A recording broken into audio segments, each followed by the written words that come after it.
Conversation. I don't want to be a father. Well, that got deep. Real quick. Yeah. Yep. Hey friends, welcome back to NonCultured. As you can see, this is our very first video episode. This is usually what it looks like in here. It's really not much. Welcome to Ronnie's apartment. Yes, that's true. It's more than just this, but this is where I spend a lot of my time. Gary, thank you so much for being here again. Oh, of course. You've been faithful every week. Aw. Well, that's what they, loyal like a puppy. Sure. So, We'll go with that. So I'm Ronny Barrier, across from me is Gary Vanderbilt, and this is Hi. NonCultured, the show where we pretty much talk about whatever we want with no authority whatsoever. yeah. Usually We're comics going to and... talk about things that we really have no idea what we're talking about, so... Yep, that's what we do. Video games, comics, movies. We've hit on a lot of Star Wars the last few weeks. That's just Apparently people like it. been in the air for some reason. Today's show is going to be a little more scattershot, less focused on defined topics, because it's our 10th show. Yay! We're a decade old. That's how that works, right? Yes, welcome to the 10th anniversary episode. Yes, 10th episode. It's our 10th episode. And so we're just kind of going to go through what we've been doing lately. Ronnie, Yeah, did you ever think we'd make it this far? heck no. I'd be like episode 3. We're already giving up on each other, but we've made it so far. So we're on episode 10. We Yes. have more than Star Wars now. Yes, we do.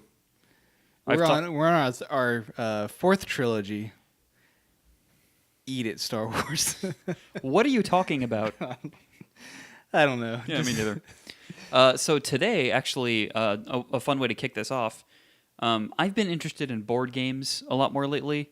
I found that sitting around a table with friends, looking people in the eyes, and actually talking, rather than just playing video games online, things like that, I've really been enjoying.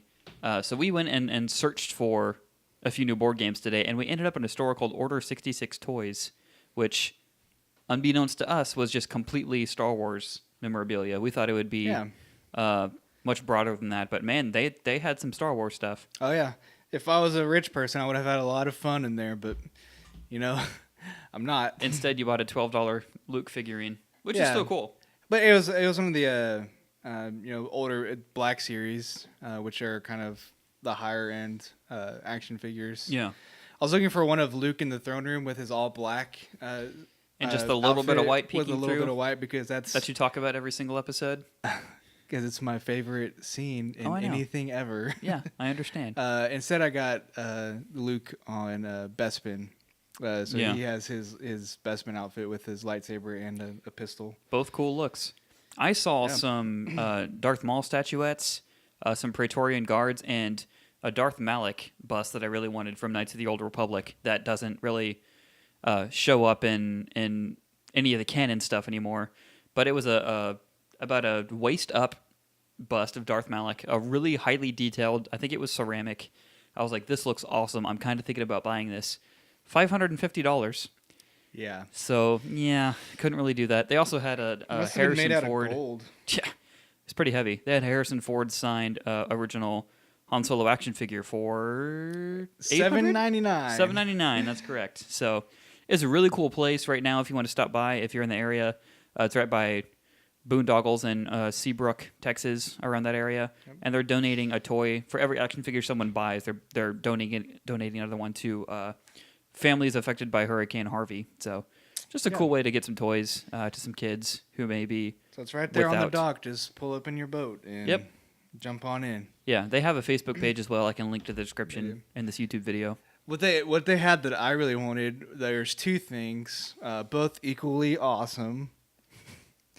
One was the Empire Strikes Back original theatrical poster signed by most of the main cast. So, I saw Carrie Fisher, I saw Frank Oz, saw Kenny Baker, saw David Prowse, and Is Frank Oz still alive, or all three people you named at first, have they all died?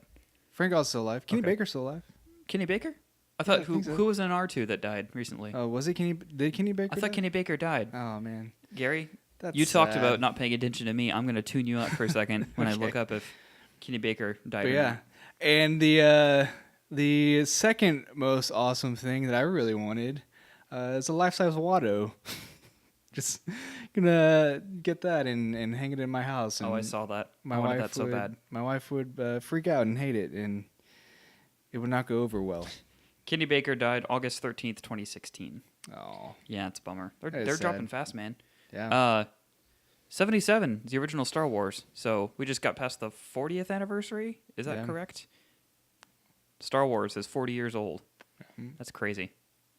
But we've talked about Star Wars enough lately. What we wanted to jump How into here. dare you, Ronnie? I've talked about Star Wars enough lately. How about that? There's never enough. We wanted to talk about Community. It's mutually one of our favorite shows. It's actually an interesting story about Community. When Ronnie and I both started dating our wives, me and Ronnie were living together, and our wives were living together, and our first double date was watching Community. So it Yes. has a special place in our hearts. It's kind of a test right off the bat. If you show someone Community and they don't laugh, you're not allowed to be friends with that Yeah, person. So there's something wrong. if you're looking at marriage material, I mean, you've got to know immediately. And thankfully, my wife likes it, I think, almost as much as I do. But There's kind of 3 tests. So one was Community. Like, is she going to laugh at this? One was Star Wars, because she had never seen it. Is she going to like it as we watch it? And then last one is Troll 2. I still haven't seen Troll 2. So, like, what is she going to do with Troll 2? And she got through it. Yes. One of the most notoriously bad movies of all time, I've heard. Yeah. Or good, depending on who you are. It is great. It's almost like a parody movie. It's essentially the funniest parody movie ever, I think. Yeah. There's also a documentary on it called Best Worst Movie, which is really entertaining because it's like they talk with Commentary? they interact, they interview, that's the word.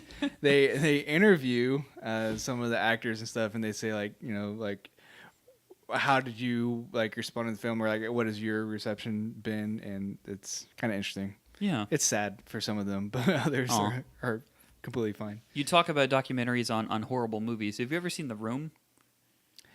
Yeah. So Yeah. I've never watched it, but yeah, I know what you're talking about. If you've ever seen the GIF of "You're tearing me apart, Lisa," or Yeah. "Oh hi, Mark," both from The Room. Well, just do yourself a favor and just YouTube The Room best scenes. There are. I've never seen it the entire way through, but I've looked at most of the scenes that are notable. Also, apparently one of the worst movies ever made, but made still with a lot of passion. So completely misdirected passion, but passion nonetheless. By Tommy Wiseau and his friend Greg Sestero.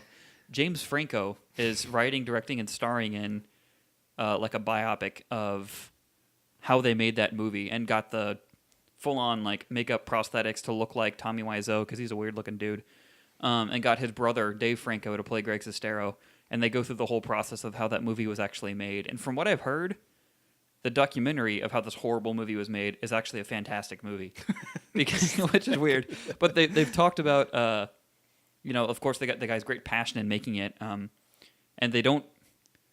Yes, they talk about how freaking weird this guy is and how no one could ever believe this was actually a good movie that they were making, but they treat him with. I haven't seen the movie. This is all just from what I've heard, but they treat him with a sense of respect, and that they see what he was trying to do. And that he was really doing what he thought he should be doing. It wasn't just like he's a horrible person trying to make money. Yeah. He was really passionate about making a movie, and man, he made a movie. Yeah. And so the trailer was hilarious. They Can't released fault him for trying. a teaser and a full trailer, and I'm actually really looking forward to seeing that. Yeah. So back to Community, created by Dan Harmon, had a few years run on NBC, got canceled, brought back under different creators because Dan Harmon had issues with the studio. Had kind of a weird 4th season that they like to not talk about because the creator wasn't there, obviously. And then came back on NBC, I believe, for 1 season, and then to Yahoo Screen.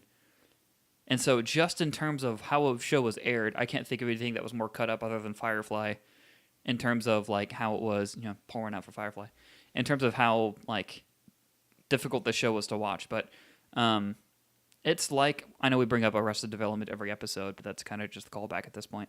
It's kind of like Arrested Development in that you've really got to pay attention when you're watching, but it really rewards the attention and trust of its viewers. There are many episodes, especially once it gets to the second and third season, where they just switch genres like completely. So an entire episode will be shot like a war movie, or like Ken Burns' Civil War when they do the pillow fort and blanket town. Yep. Or there are puppets one episode, there are claymation one episode, there are a video game one episode. There's not really anything else like it. Yeah. And it's a lot of absurdist humor, but it's just such clever writing. But yeah, you talk about, putting care into what you make. You feel like everyone that was involved in that show, from writing to acting, really like took ownership, because it is like it is rewarding to watch. It's I feel like there's in Community there's never really setups. Like, it's not like everything's being set up for this joke. It's like everything is a joke.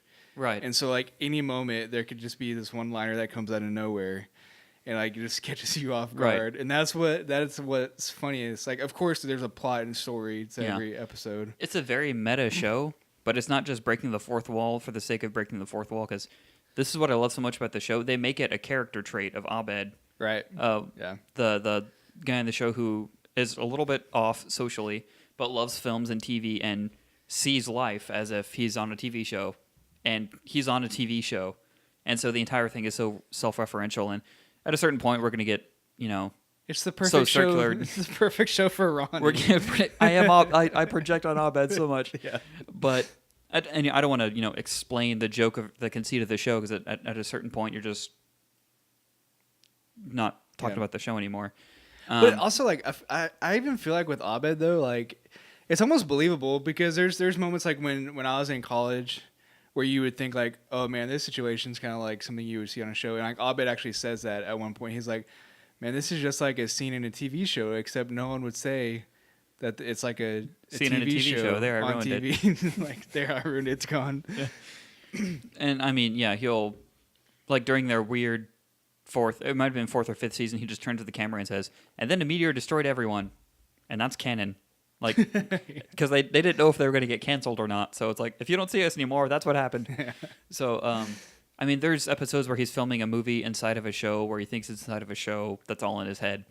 And so it's lots of clever writing. And there are a few episodes where it kind of gets up its own butt and they try to be too clever for their own good. Right. But still is... But even then, it's one like of the most you rewatchable. Tried something. Right. Yeah, I will always reward that more than that. And the video game episode is probably one of my favorites, because almost the entire thing, and there's a few bracketing clips of live action, but almost the entire thing is done like they're inside of a video game. And it is just... Anyone who's played a game, Troy, it's the small details. Troy is the guy who's just always jumping everywhere constantly, because there's always one guy like that. There's Abed bricked the code at one point of the game and finds out that he relates more with the programming of the game than he does with the real person. Just a bunch of jokes like that, and there's the TV landscape was a better place for that show existing.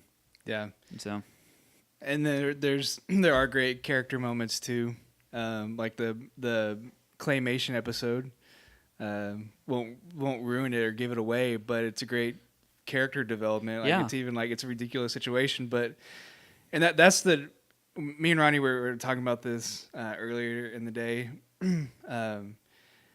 That to us, like, what interests us about shows or books or whatever it is always it's character over plot. Yeah, and that's what Community is. It's like, hey, let's make these characters and just put them in situations and see what happens. And exactly.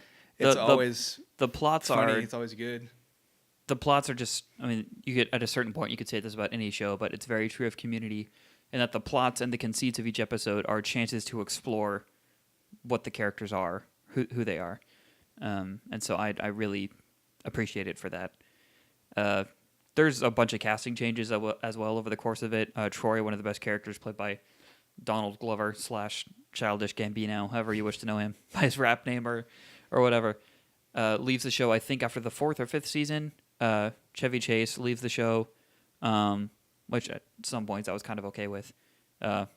He's really funny at times, but mostly despite himself. Yeah. Also, if I know we've talked about D&D a lot on this show. If I were to recommend any episode, it would be their first Dungeons and Dragons episode, because that Dan Harmon himself is a fan of Dungeons and Dragons and will actually has a show called, I think, Harmon Quest, where they actually play this on a podcast. And so they're reverent of the game and they respect what it is. They are also fully aware of how dumb Yeah.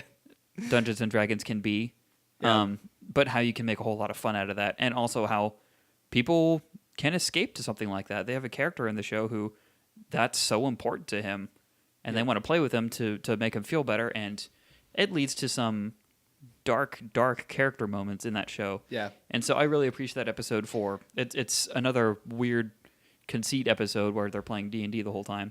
But it also, like, that episode is a good example of taking yourself seriously, but not too seriously. Exactly, because, yeah. like, That's what I was going to say. There is, like, a gravity, like a weight to the subject matter in the game that they're playing, but it's also, they realize, what's happening, like what they're doing. There's still lots of absurdist humor, but they really use it to say something about the characters. Of course, Abed takes it way too seriously, which raises the stakes for everything in the episode. But Annie's a character named Hector the Well Endowed. It's just the whole thing is gold from top to bottom. Yeah.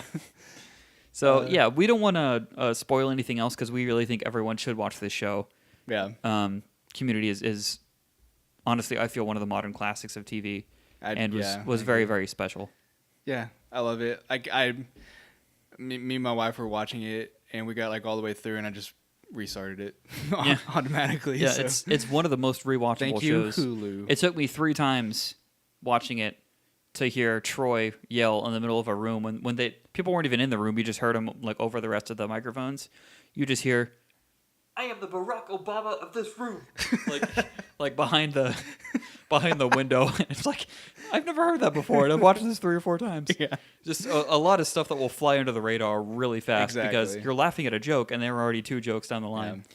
Abed helping a lady give birth in the background of one episode, and then in a later episode referencing it. It's like, I was doing something else that season, or whatever he says, but like Arrested Development, it really rewards people who pay close attention. Yeah. And it's probably not for everyone. It is a weird show. Yeah. And there are episodes where you're like, especially when you're binging it, you're like, I have no frame of reference for what this show is anymore. It's just gone off the deep end. But Well, I always thought, like, if I was just flipping through the channels and I landed on NBC when like certain episodes were airing, I'd be like, what is this?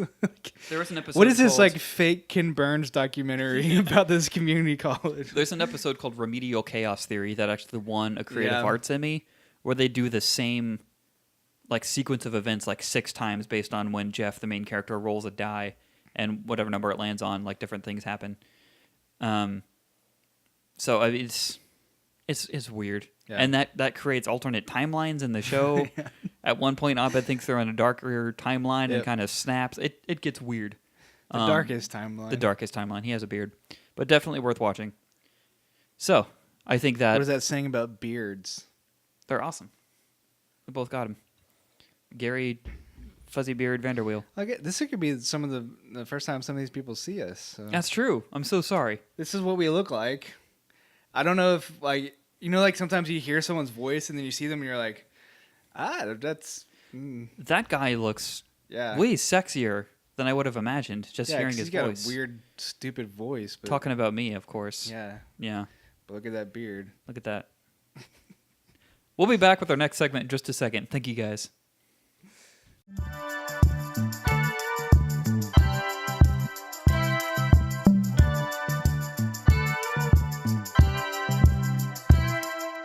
Hey guys, welcome back to NonCultured for our second segment.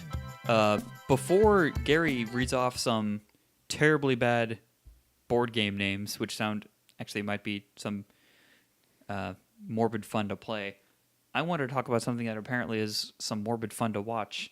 Marvel's Inhumans is about to air, and apparently it is a complete mess. Wait, none of it's come out yet? It hasn't aired The at all? first episode, like a 2-hour premiere, has been playing in IMAX for whatever reason, Oh. and then they're going to Did do they an actually like 8-episode run. film it on IMAX? Like, I think part of it. But I was just going to read the last paragraph of this review I just read. It says, I could honestly write about Inhumans for another 3,000 words. I've been thinking about it since I saw the first hour as part of a preview for the TCA tour, haunted by its brazen lack of quality. There are TV shows that are bad, And then there are TV shows that are so bad, they should be watched just for the horror of it. I would never recommend that you watch Inhumans, but if you want to, I would do so in a group. Marvel's excessively miscalculated series is nearly performance art.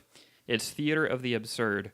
Or maybe it's just a sloppy and hastily thrown together TV show to satisfy a corporate obligation, and no amount of Terrigan Mist is going to turn it into something interesting. Rating, 1 star out of 5. Not even worth it for the dog. I feel like that guy did not like Inhumans. I feel like Inhumans like attacked his dog or something. Personally, He's like, yeah. So from what I've read, I think we've talked about it before, but when the first pictures came out of the cast, it looked bad. Yeah. It looked like a sci-fi channel knockoff series, not something Marvel would ever do. Everyone seemed uninterested. The director, I believe it's not Rob Reiner, he did Princess Bride. I'll look up his name real quick. But the director, whose name is Quality Research. Roll Ryan. That's why I can't pronounce it. Roll Ryan, maybe? He was hired. He said this in an interview.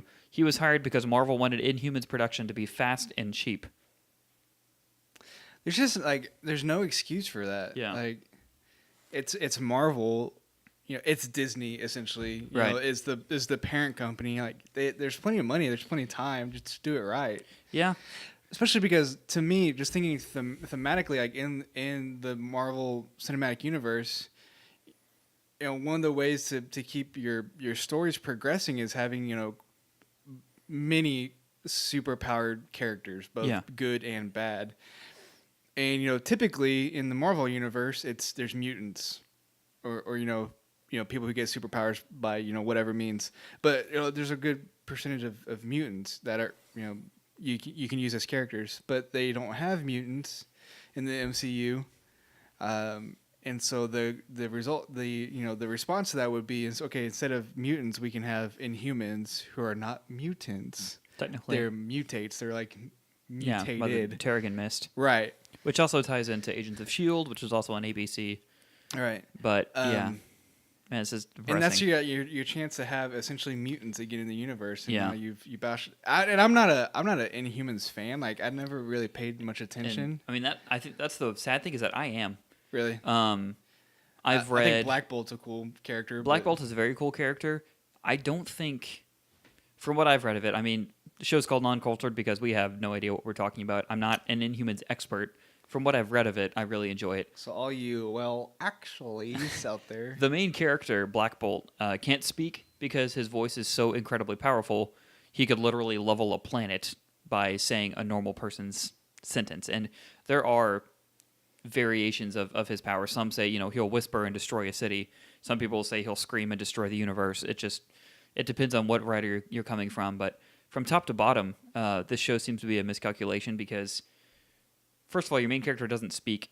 And so without narration, I don't know how exactly you'd do that very well or make him interesting. The costuming looked horrible. The accents didn't match. Ian Rowan, the guy who played Ramsay Bolton in Game of Thrones, is Maximus, Black Bolt's brother in this show, and I don't know what accent he's using, but it's not what everyone else is using. And they all grew up in the same place. Excuse my doggy, Waffles. He doesn't want to be alone right now. But Black Bolt, by his nature, is very introspective. And one of my favorite series that I've read of him is everything is being destroyed around him. His brother is going to bring everyone back down on him. And there's just this awesome inner monologue that he has. It's actually written in third person, so it's not saying, I did this, but he's just talking about all the different times he's saved them before as he's slowly walking down from his throne room out and into the, out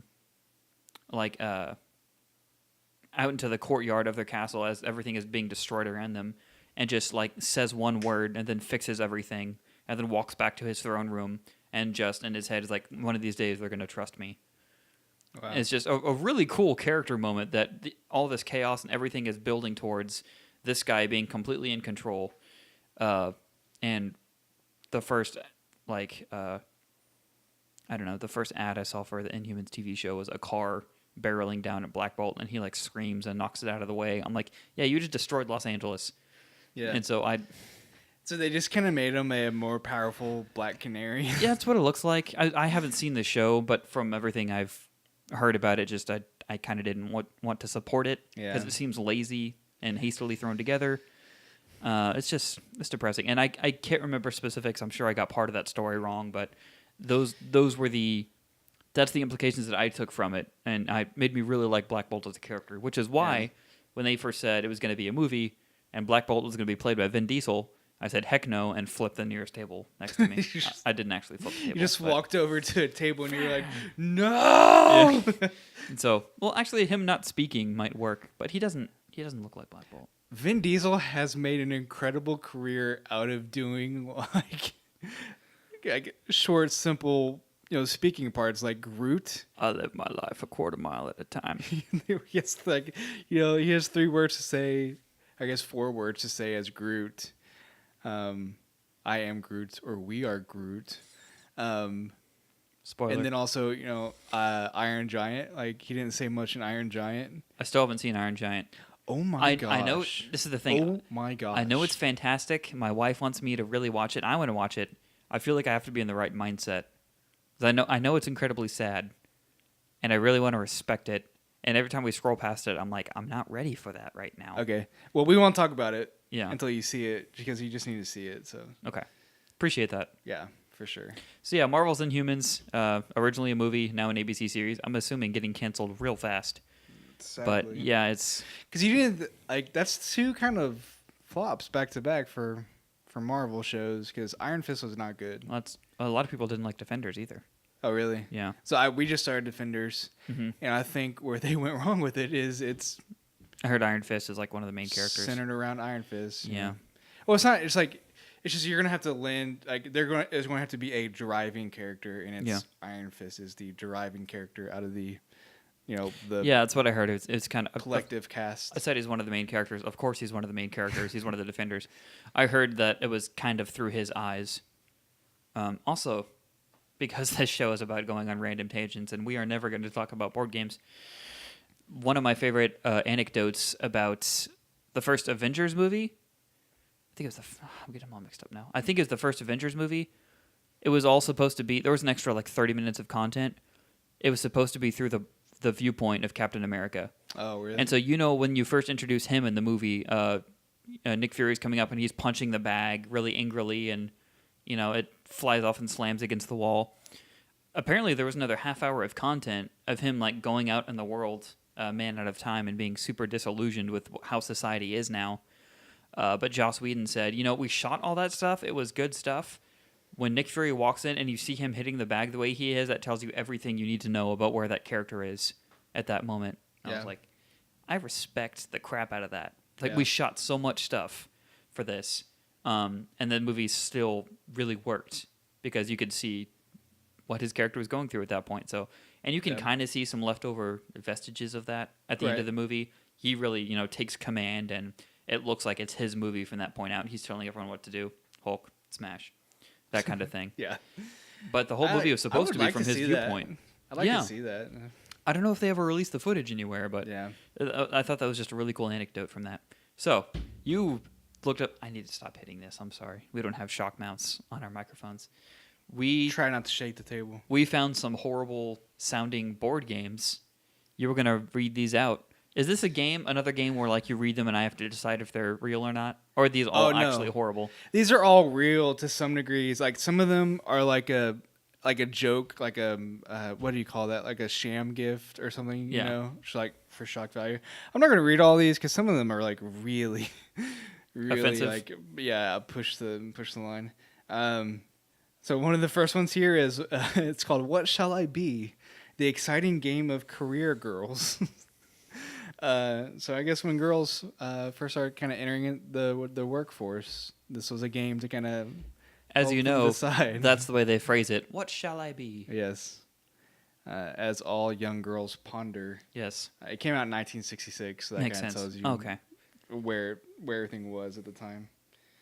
In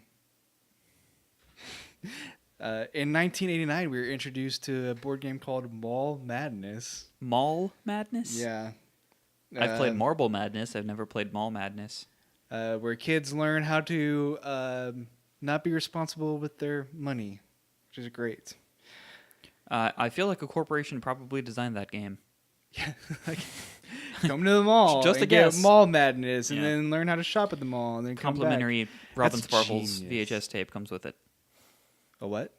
I said complimentary Robin Sparkles VHS tape comes with it. Let's all go to the mall. Yeah. There's a game called Big Funeral, which that just sounds like. No, when I'm a kid and wanting to play a board game, Yeah. Big Funeral, top of my list. It sounds like the sequel to the Tom Hanks movie. That's really sad. I was gonna make a Big Love joke at first. I'm like, all his wives died, or something like that. But I don't know. I could have done better. Keep going. You know what? You admitted your mistake. I gotta respect that. Thank you. We talked about this one, "Don't Wake Daddy," because we were. I remember we were the alive song for this. Don't wake Daddy. It's less of a song, more of a jingle, but Yeah. that's in the also- recesses of my mind somewhere. Oh gosh, man! I don't want to know why that was tucked away in your mind. It's just like really left an impression on you, huh? I heard Good- the commercial a Good lot. job, jingle maker. I watched a lot of WB growing up. Yeah, but the idea behind it's kind of weird because it's you're trying to it's sneak like- around your father and you're terrified of him waking up. It's So like, that's why is not- Dad asleep in the middle of the day? Why are we so afraid of him? Yeah, why Yeah. do we fear him so much? A lot of implications in that title. We were just at Barnes and Noble and in different game shops looking at all the different types of Monopoly. There's all kinds of Monopoly. There's a Monopoly for everyone.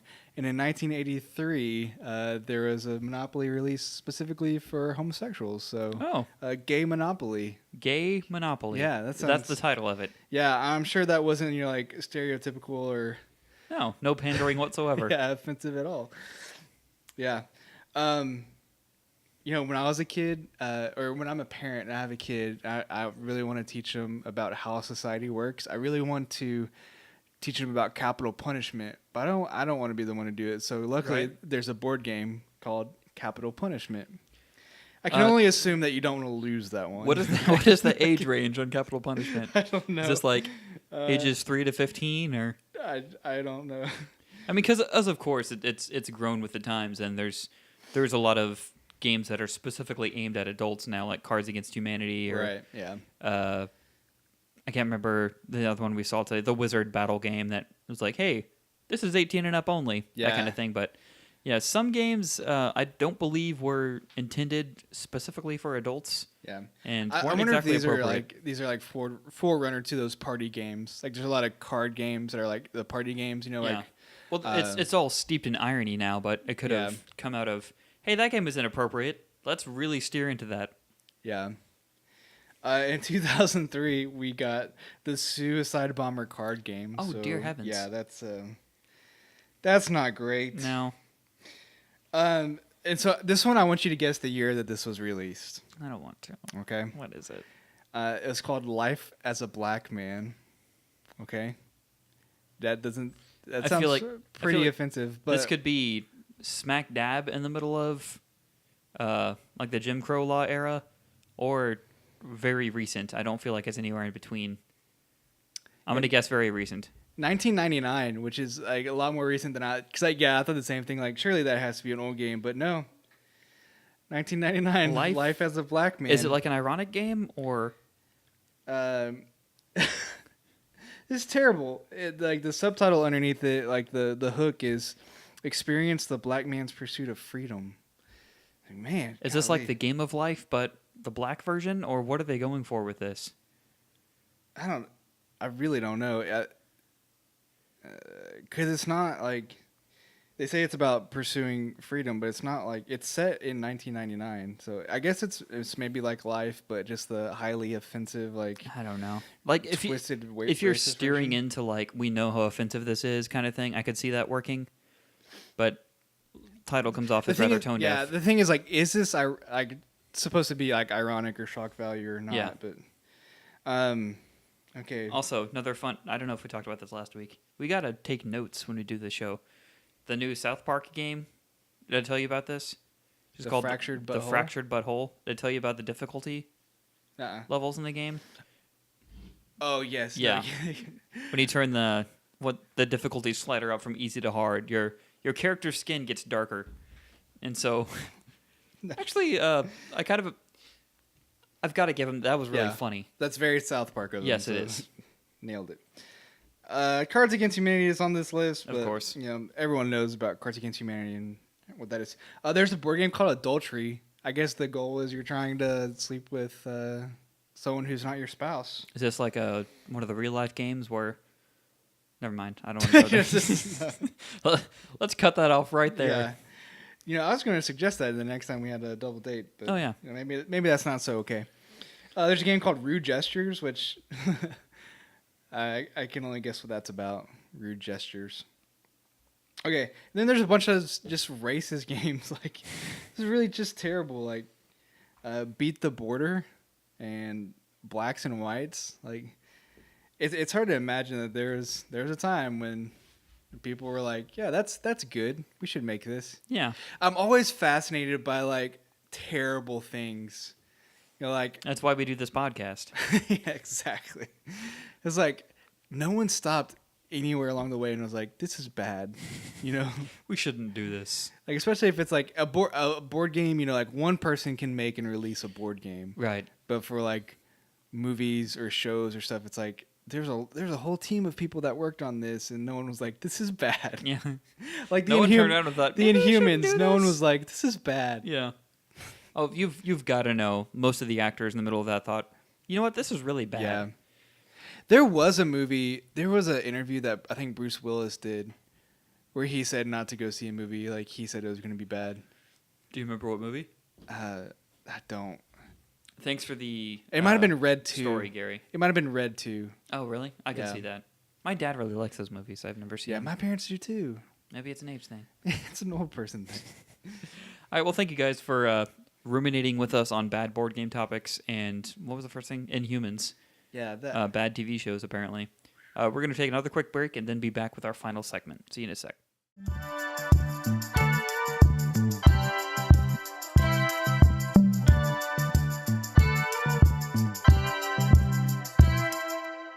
Welcome back to our third segment. I wanted to open up again, of course, because we talk about Star Wars constantly, with a viewer comment. My friend Christian Puente, known by Pixel Brave on Twitter and on YouTube, does a lot Shout out to Pixel Brave. Shout out to Pixel Brave, yes, all one word. Does a lot of really cool stuff on YouTube, a lot of reaction and vlog video kind of stuff that we do, that I've done that I want us to do in the future, and a lot of stuff with Kind of Funny, fellow Kind of Funny best friend. He tweeted out, he listened to the show, and tweeted us a conversation that someone had with Matt Martin, who is on the Star Wars story group, talking about the Grey Jedi, because we had brought that up in the last 2 episodes. So, someone tweeted at Matt Martin saying, are Grey Jedi canon, or is it a concept simply devised by fans? And as we talked about a few weeks ago, or last week maybe, Grey Jedi are people who are between the dark and light sides of the Force, kind of straddle that line and gain more power from that. And Matt Martin, who can speak on the canon of the current Star Wars, says, pretty much just a fan thing. It doesn't really make sense in the way the Force works. And so they had a conversation back and forth for a while. Surely there is a harmony in both the light and dark side, a way to control both but not be consumed by evil. And he says that sort of goes against what Star Wars is all about. The dark side corrupts. And then he said, I guess I'm not saying evil is inevitable, but gray implies someone who is a little bit dark side and a little bit light. Is it possible to give yourself to the dark side and yet not be completely evil? Those are typically selfish emotions, though, and good people are rarely seen as being selfish. The Force is a mysterious thing which I'd rather leave fairly undefined. Point is, it seems implausible to maintain a state of gray, being a bit light and a bit dark. The dark would take over. So, that kind of shoots most of our theories right in the face. I know. Or I don't know if he's just trying to throw people off, but he's a verified account from the Star Wars group. I don't know exactly how much pull he has over the story, but I would assume... Is he speaking as a story team guy there, or is he speaking... #story team? Or is he... Ronny, this is a PG show. Okay? Not anymore, it's not. Or is he speaking as... personally? Well, if he's on the story team, I'd assume he'd have to... Yeah, I guess so. They'd both be one and the same. Idiot. There's no gray area there, Gary. Wow. But Okay, so one thing I do like about what they're saying, what they're doing, is they're making the Force much more mystical. Right. It's not just you're giving into bad emotions. It's something is actually taking you over. It's also not midichlorians. It's also not you have these little creatures in What your are blood. midichlorians, Gary? I don't. It's a bad dream. I heard Darth Vader had lots of them. It's a bad dream. I want to learn more about them in the next episode. It's just like, So I love in like sci-fi universes or something when they give like a count of something that you have no like relation to. It's just like he has 2,000 midichlorians. It's like, okay. is that Okay. is that a lot? Over 20,000. Over 9,000. Not even Master Yoda is that high. Something like that.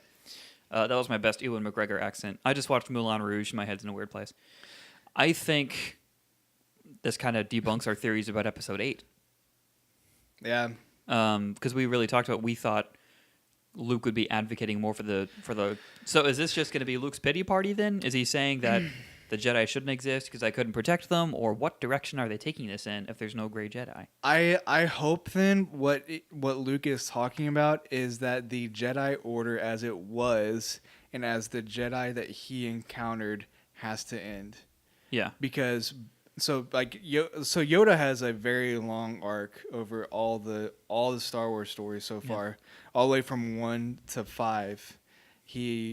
And that includes Clone Wars and yeah. So because he goes to war and is okay with the Clone Wars kind of at first, and then kind of starts to like relearn kind of the nature of the Force and stuff, and kind of comes to this more like approach to balance and actually just connecting with the Force.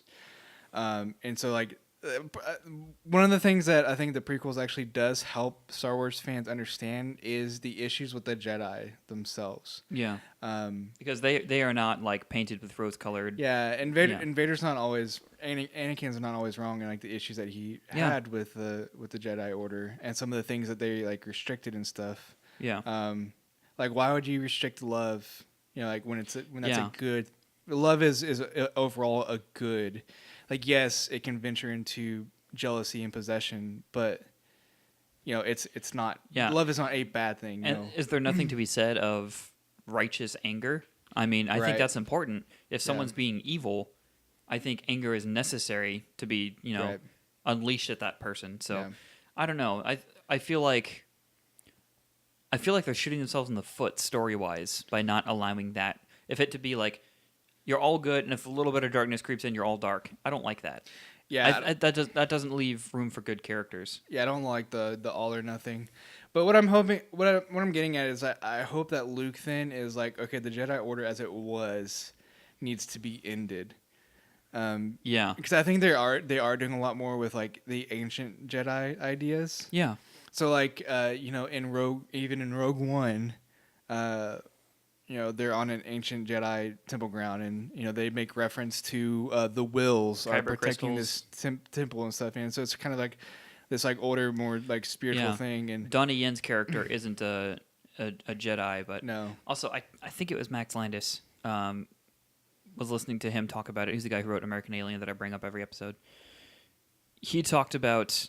I don't want to attribute this to him if it wasn't him, but someone, I think it was him, brought up this theory about how the ending of Rogue One could have been so much better if I can't remember Donnie Yen's character name, but he kind of had like some forced tendencies. He was blind but could still see what was going on. Yeah. And he spoilers for Rogue One if you haven't seen Rogue One. For about the next 20-30 seconds, I'm going to talk about the ending of Rogue One. You've been warned. 3, 2, 1. Okay. When I wave, sorry, who cares? So he dies very close. If you haven't to the seen end, Rogue One yet, then as he's like, screw you. Yeah, you should be listening to another podcast because we're not as interesting as Rogue One. He dies, and then like as he's dying, slowly crawls over and hits the lever to send the data or whatever it is. He's the linchpin of that operation. How cool would it have been? Is as he's dying, he reaches out with the Force and just like slowly brings it down, and then like that's the end of his character arc. Like he kept saying, "I'm one with the Force. The Force is with me." Like at the very end, he finally does that. That would have been so cool, and that would have opened up like this. Like, that would have been cool. What like was he a Force user or this whole kind of thing? I think it's pretty clear that he was a Force user. Right, but I mean they could have done so much with that character. I know that it went through a lot of reshoots and there were some issues there, but that would have been such a cool ending. Looking back at Rogue One, like I like it, but yeah, the more I watch it, the more I kind of like, Doesn't it it's have the fine. same like rewatchability? The final scene is fantastic, as Yeah, always. final We scene's talked about fantastic. last week, but And it's pretty. yeah. It like looks nice, I Yeah. guess. So to sum up, thank you, Christian, for sending that conversation in. Pixel Brave on Twitter and on YouTube. Go watch his stuff. Thank you for sending that in. Grey Jedi, apparently not really a thing in Star Wars as the canon now sits. Yeah, so I'm excited to see what they're doing with the Jedi and with Luke. Yeah. I really think that they're going more towards this middle ground, or else like all that they're setting up seems kind of strange. Then. Yeah. I honestly have no idea what direction they're going in, which is exciting as well. Yeah. So Gary, what did you want to talk about? I think you had something else to bring up. In relation to Star Wars, we're going to talk about more Star Wars. Is it in relation to Star Wars? I can't remember what you were going to bring. So first of all, what do you think about J.J. Abrams taking over Episode 9? Oh, we talked about that last week. Did we? Yep. Yeah, you're good with it? Yeah. It's a known quantity. Yeah, that's So, true. yeah. Yeah. But what I'm excited about Star Wars wise is something I want to start saving up for now, because this came out at D23, but we haven't talked about it yet.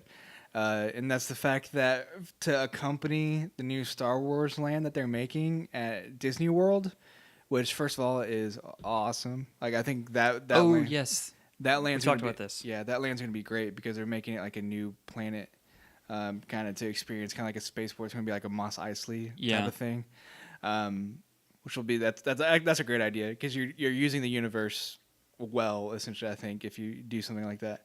But what they're also doing, which I think is even cooler, is there's going to be a Star Wars resort now, and Disney's all about resorts, so everything's like on the campus on the ground, so you don't have to leave for anything.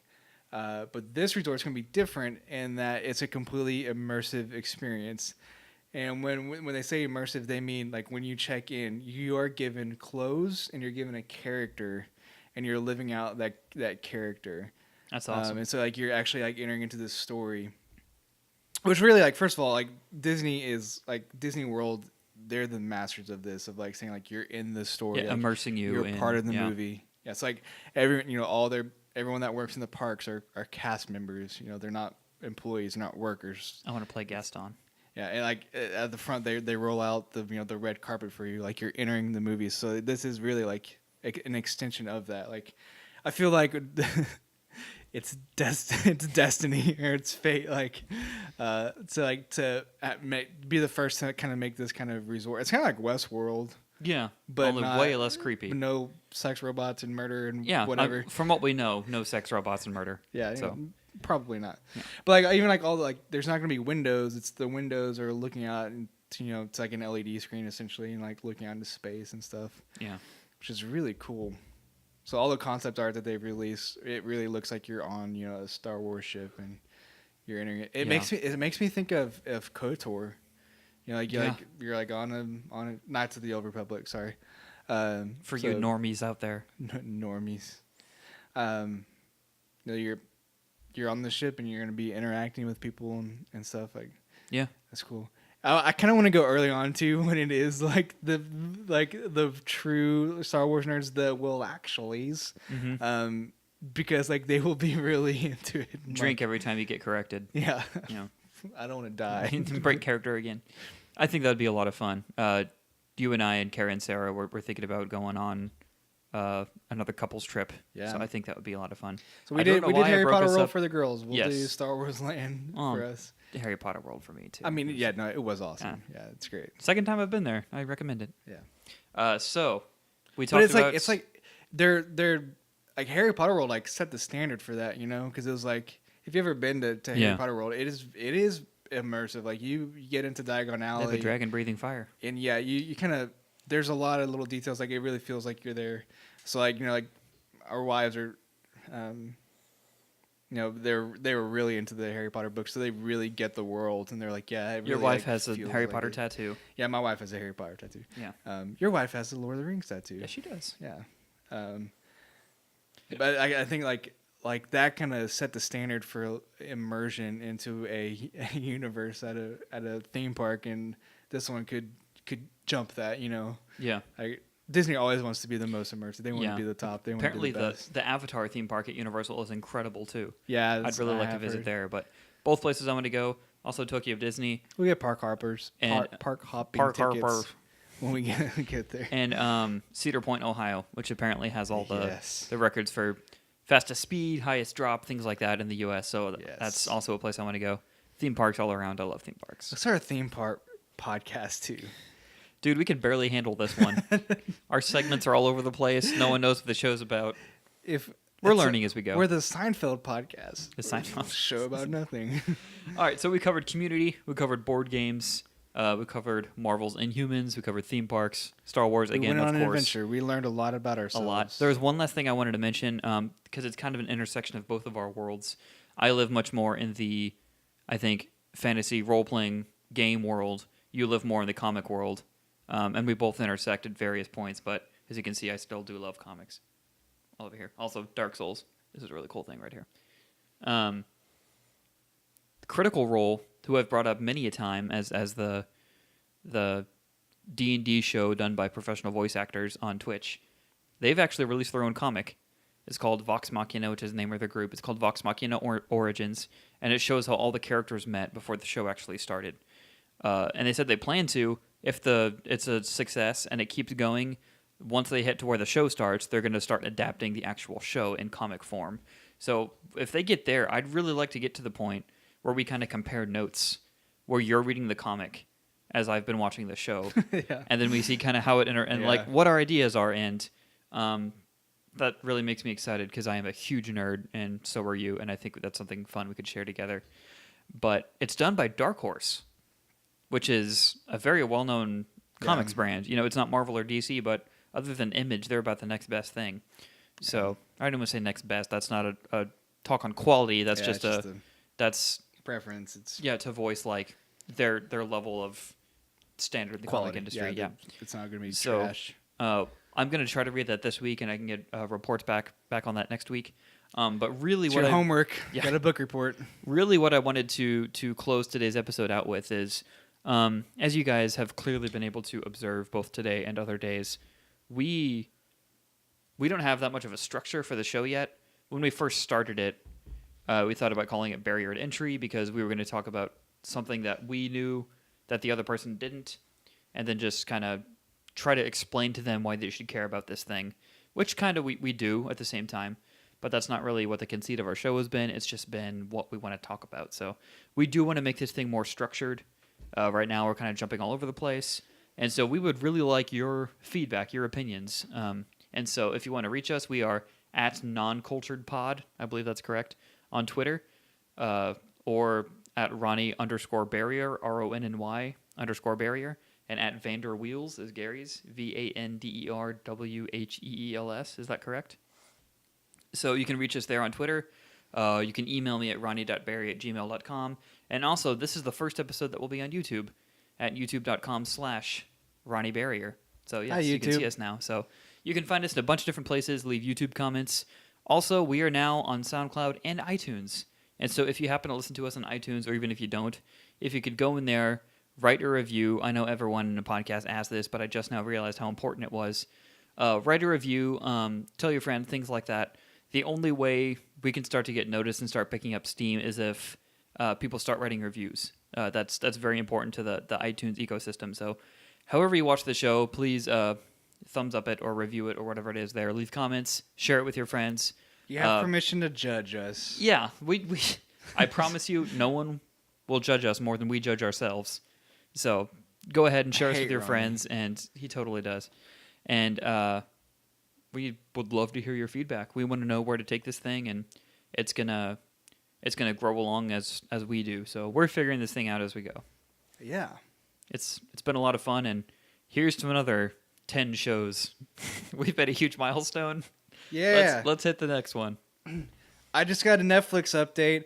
Fuller House Season 3 now on Netflix. There is no better way to end this episode. I gotta go watch some Fuller House. We'll see you guys next time. Thank you so much.